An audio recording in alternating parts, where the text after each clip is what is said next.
Katie. Are you at the market now? Yes, I just parked my car. Is everything okay? Do you need something from the store? I just got a call from my daughter. She told me she is pregnant. Bethany? Really? Congratulations! I am so excited. She has done such a good job. So we have to celebrate tonight. It's too bad she's not close to celebrate together. But I want to take pictures and send them her way. All right then, shall we get some steak? Or did you have something specific in mind? A special recipe of yours, perhaps? You're the one cooking. I'm too busy dealing with my stuff. So whatever you prefer is fine. Okay. Too bad she beat you, Katie. Are you referring to her getting pregnant before me? Duh. It's been, like 3 years since you've gotten married to Roy? Are you spending enough time with him? I'm sure it'll happen when the time is right for us. Please hang tight. I have been for 3 years now. What is wrong with you? I don't understand why you won't get pregnant. I agreed for you to live with me so that you can continue to work from home. You should have more time compared to couples who work full-time. And I do most of the housework. Who do you think took out the trash this morning? You. But I do all the cooking, cleaning, and washing every day. Here we go again. I let you live in my house for free, for God's sake. You have to pay me back somehow, don't you? I believe it's the other way around. You asked us to live with you. Don't talk back to me. Who do you think you are? Maybe Roy doesn't want to have a baby with you because you are like that. You're probably stressing him out. My relationship with your son is fine. Well, I hope that's true. Anyway, you're not getting any younger. You should be trying harder to get pregnant. You will reach menopause before you know it. I will keep that in mind. You better. Although I might not be as happy about your baby now that my own daughter is having one. Anne, you don't have to be so mean. You're hurting my feelings. You should lose your attitude then. Have some respect for your mother-in-law, perhaps. Anyway, go get steak or whatever. You are to begin cooking as soon as you come home.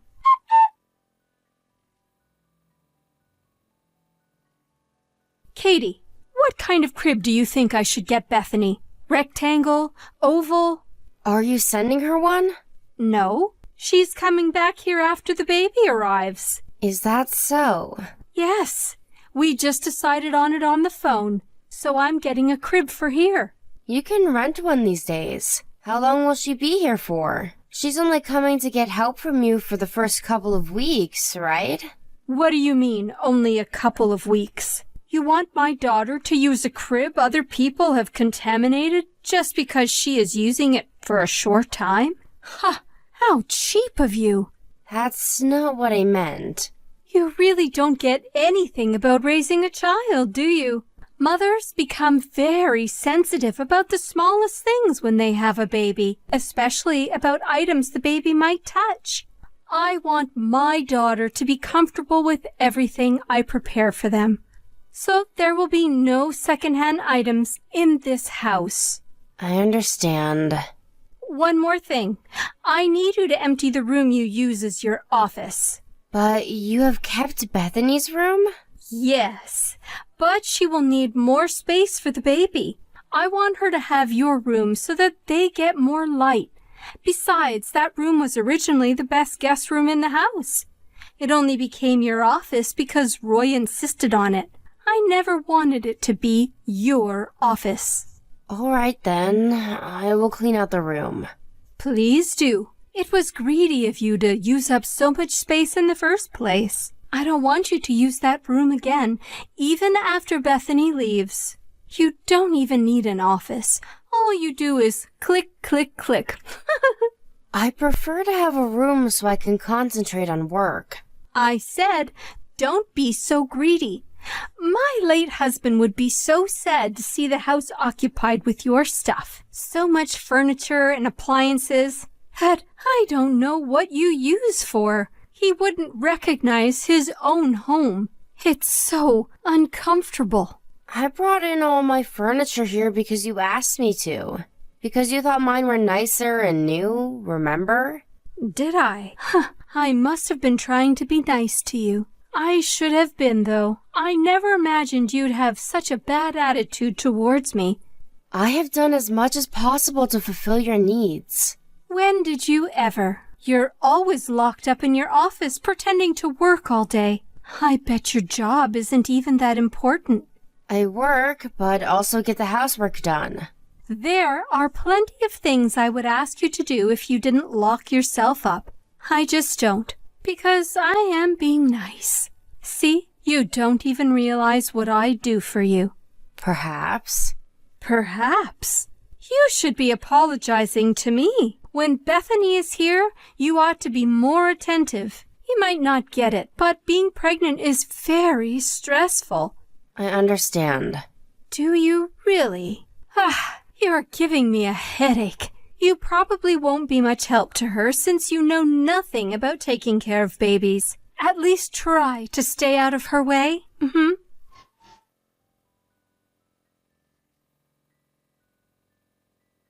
Hi, Anne. Sorry I'm late.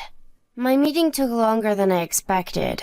I'm heading home now. I will prepare dinner as soon as I get back. No need. I'm ordering in. Sorry I couldn't cook tonight. Katie, in case you have forgotten, I have allowed you to keep your job because you said you are working from home. You never said anything about having meetings out in the city. This was irregular. My client wanted to have this important meeting face-to-face. I don't care what your client says. If you ever do it again, you will have to quit your job. I don't think it will happen again. You think? I have a strict routine to start dinner at 6:30 p.m. You have ruined my cycle. Sorry. I think I should just ask you to leave. You'd only be a nuisance to me and Bethany. Will you not come home and leave us alone for a while? Huh? What do you mean? I said, I'm kicking you out. Get it? You won't be any use. Rather, you just add more stress. Oh, well, are you sure? What? You make it sound as if I need you. I prefer you gone. I would have 0 issues. Okay then. Don't come asking for help later. I will not feel sorry for you. Your help? What can you do? I asked you to do all the chores so that you can improve your low housekeeping skills. I can manage everything without you. Great then. Just to clarify, you don't need me, correct? How many times do I have to tell you to understand? I said I don't. You only annoy me. I will leave before Bethany comes back then. Please do. I'm so relieved I can spend quality time with my daughter and the baby. No more stranger in the house. Woohoo! Katie, my house. What is going on? Oh, hi. You're back? What is happening? Why is all of my furniture gone? I told you I was moving out today. Have you forgotten? Of course not. But why is the entire house empty? How am I supposed to live without any furniture or appliances? I bought most of it, remember? I'm sure I'm entitled to move it out with me. Is there any reason why I should leave my belongings with you? I live here, and I only meant for you to leave while Bethany is here. I never told you to get out for good. Oh, you didn't? You said you didn't need me at all. So I figured we were not living together anymore. Oh, you understood wrong then. But you said I was a nuisance, and that I would be no use to you or Bethany.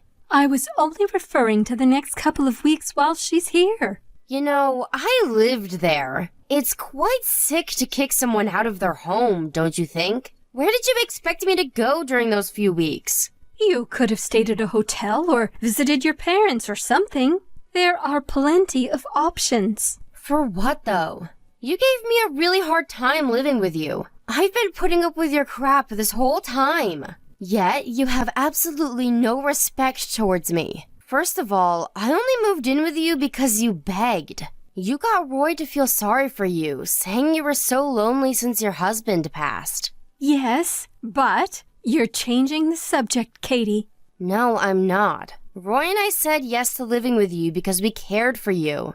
I never dreamt that you would be so horrible to me. I will not have any sympathy towards you, nor will I spend any further second tolerating your crap.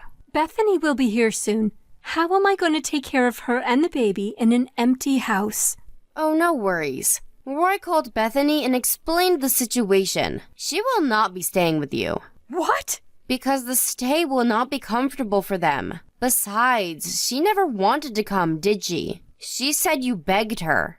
Anyone would want to spend time with their first grandchild, and she agreed that she would be able to rest if they stay with me. No, that's what you said. She never wanted to travel with a newborn baby. And now she's very angry with you for how you've treated me. I have never done anything wrong. You bullied me all along. And now your own daughter says she is done with you. Because she can't stand the fact that you used her to kick me out. You will not be meeting your grandchild anytime soon. No, it's the only thing I've been looking forward to for months. I'd react the same if I were in Bethany's shoes. I would feel so embarrassed if my mother was bullying my sister-in-law. I never bullied you. I was giving you advice as someone who has been a housewife for a very long time. You need to correct what you told Bethany. I will not, because I disagree. You promised to split the housework when we moved in, but that turned out to be a lie. I handled all the chores anyway, yet you verbally abused me every single day. So when you asked me to leave, I thought, hooray! Listen, Katie, I said those things because I only wanted you to become a better wife. Well, thankfully, Roy says I am a good wife. So yeah, have fun living on your own. I will not be returning ever. Katie, I am sorry. Please, come back. Nope, we already found a new place to live. Perhaps not right away. I was all wrong. You see, you were so nice to do what I always wanted you to do. So I depended on you a little too much. Is that so? But no means no. Considering what you have done and said to me, I refuse to live with you. Never, ever. I will do all of the housework if you come back. You won't have to worry about anything. You'll be able to concentrate on your work then, right? Why? I thought you said you can manage everything without me. I don't want to live here on my own. Besides, how am I supposed to live in a house without any furniture or appliances? Just buy them. Decorate it as you wish so that it becomes comfortable again. You didn't like how my things were occupying your house anyway. Now you can do whatever you want. I didn't mean it. Oh, so you just said it to hurt me? There must be something seriously wrong with you then. I'm sorry. I'm really, really sorry. I am deeply sorry for everything I have done. It's too late, Anne. You're the one who kicked me out. All I did was listen to you. I thought you'd be happy since you won't have a stranger in the house anymore. Anne tried to reach me many times after our last conversation. I, of course, blocked her and deleted her from my smartphone. She contacted Roy, too, but he was too angry to let her make any excuses. He's been ignoring all her messages since then. Bethany is too furious about what happened and stopped talking to her mother. She had her baby recently, but Anne has not met her grandchild. I felt very sorry that Bethany and her baby were put in the middle of our fight. But, to my surprise, Bethany was thankful that I told her what her mother had done to me. Bethany was already tired of her mother telling her what to do during pregnancy on the phone every day. So she was actually relieved that she didn't have to stay with Anne after the baby arrived. Anne, despite calling me a nuisance and all, was quite shocked that I moved out of the house with my husband. She has become a complete introvert and never leaves her house now. But I do not feel sorry for her. I never agreed to take the sandbag role so that Anne could relieve her stress. I will not be living with her ever again.